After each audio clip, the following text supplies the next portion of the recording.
We got us here a fight announcement. Now, Christian Mbilli versus Lester Martinez, unfinished business from the Canelo Crawford undercard. Some people felt as if it was the best fight of the night, despite Crawford going to go make history.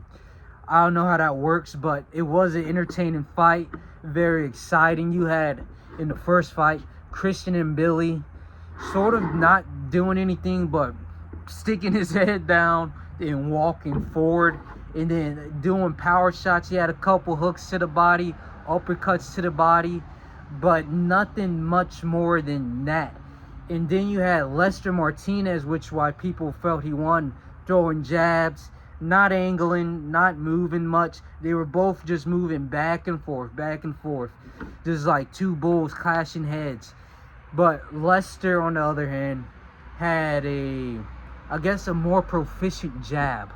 But there wasn't much difference in between the two fighters, and that's probably why it ended up as a draw. You had Christian Mbilli constantly pressing, moving forward. Lester is on the ropes, but he's still throwing uppercuts. He's still landing plenty of shots. But overall, there wasn't much shown to show one man one up the other. It was kind of just an even match. But now, Sanctioning Bodies has delivered us the rematch clause.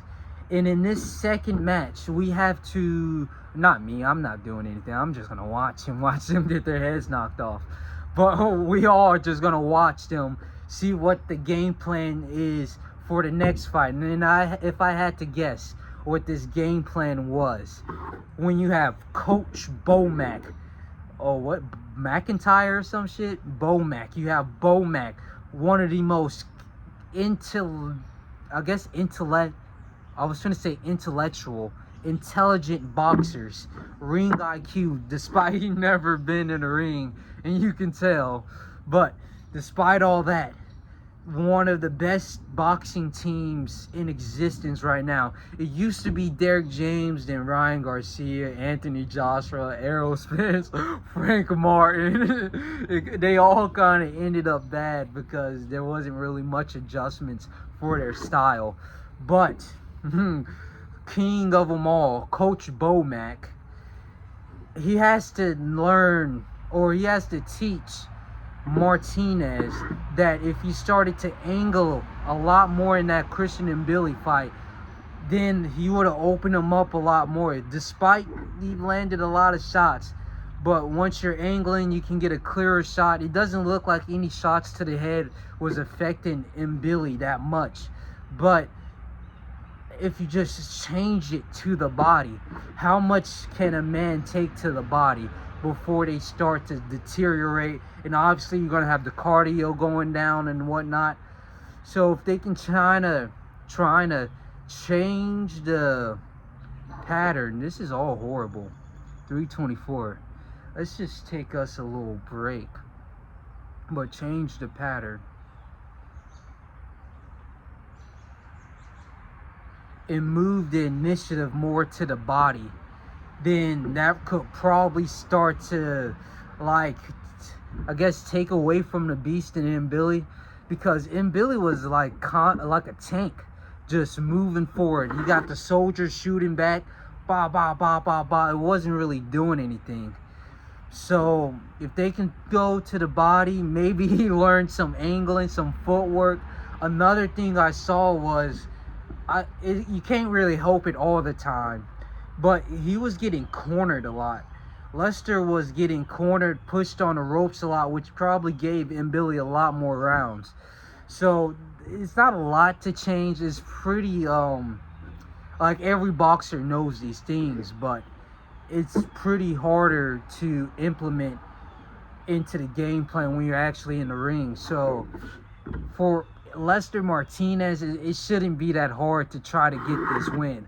But Mbilli, on the other hand, my God, Mbilli, I don't know what he was doing.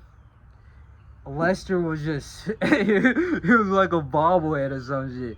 He turned into a punching bag, but he still, I don't know, he wasn't diminished. It doesn't look like he took any damage. I don't even think his face was bruised up at all. He just kept moving forward, but it was just plain like retarded thinking. He was just walking, shot, walking, shot, and it would work somehow. Lester would kind of just give up, won't angle, but continue to back up, but still jabbing him to the head, but just backing up and wondering why he's on the ropes all the time. Bomac said something about it. I don't think Crawford watched the fight in the arena. Obviously, he was like up next, but it was just constantly moving forward. So to change that, I wonder what he must do. Maybe a little high guard or something. Maybe a little bit of Terrence Bud Crawford type shit. Maybe angling. Don't just walk directly head first at your opponent. And so I guess essentially, loud ass motorcycle or some shit.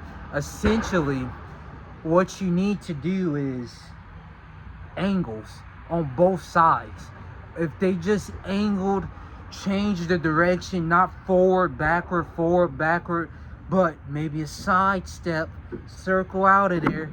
Won't get caught up on the ropes too much for Martinez, and won't get punched in the head so much for Mbilli.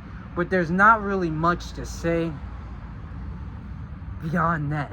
Angles. If they can both implement angles, maybe a little high guard defense, then this entire fight goes a different way for both sides. So we'll see.